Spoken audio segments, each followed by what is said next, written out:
ವಿನಯ್ ಕುಮಾರ್ ಮದುವೆ ಆಗಬೇಕು, ಹಾಗಾಗಿ ಏನು ಅಂತ ಹೇಳುತ್ತಂದೆ.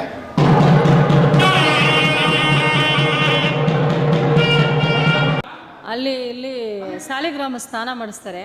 ಆ ಸಾಲಿಗ್ರಾಮ ಸ್ನಾನ ಮಾಡಿಸಿದಾಗ ನನಗೆ ಯಾಕೋ ಒಂದು ಮೈಯಲ್ಲಿ ಏನೋ ಒಂದು ಭಾರ ಇತ್ತು, ಮತ್ತು ಕೈ ನೋವು ಇತ್ತು.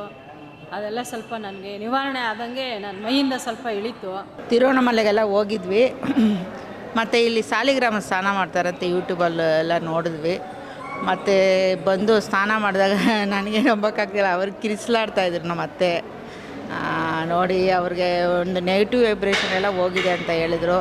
ನನಗೂ ಏನೋ ಒಂದು ದಿಷ್ಟಿ ಎಲ್ಲ ಇತ್ತು, ಅದು ಏನೋ ಇಳಿದಂಗೆ. ನನಗೆ ಕೆಲಸ ಸಿಗಬೇಕು ಅಂತ ಅಂದ್ಕೊಂಡಿದ್ದೆ, ಕೆಲಸ ಸಿಕ್ತು. ಅದಾದಮೇಲೆ ಕೆಲಸದ ಮೇಲೆ ಸ್ವಲ್ಪ ಪ್ರಾಬ್ಲಮ್ಸ್ ಇತ್ತು ಇಂಟರ್ನಲ್ಲಿ, ಅದು ಫೇಸ್ ಮಾಡೋಕ್ಕೆ ಆಗ್ತಾ ಇರಲಿಲ್ಲ ನನಗೆ. ಸೊ ಇಲ್ಲಿ ಬಂದ ತಕ್ಷಣ ನಾನೆಲ್ಲ ಬೇಡ್ಕೊಂಡಿದ್ದೆಲ್ಲ ಹಾಗೆ ಈಗ ನಂಗೆ ಒಂದು ಸೇಫ್ ಎನ್ವಿರಾನ್ಮೆಂಟಲ್ಲಿ ನಾನು ವರ್ಕ್ ಮಾಡ್ತಾಯಿದ್ದೀನಿ.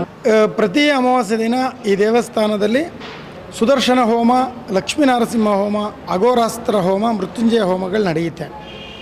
ಹೋಮದ ಪೂರ್ಣಾವತಿಯ ನಂತರ ಉತ್ಸವ ನಡೆಯುತ್ತೆ.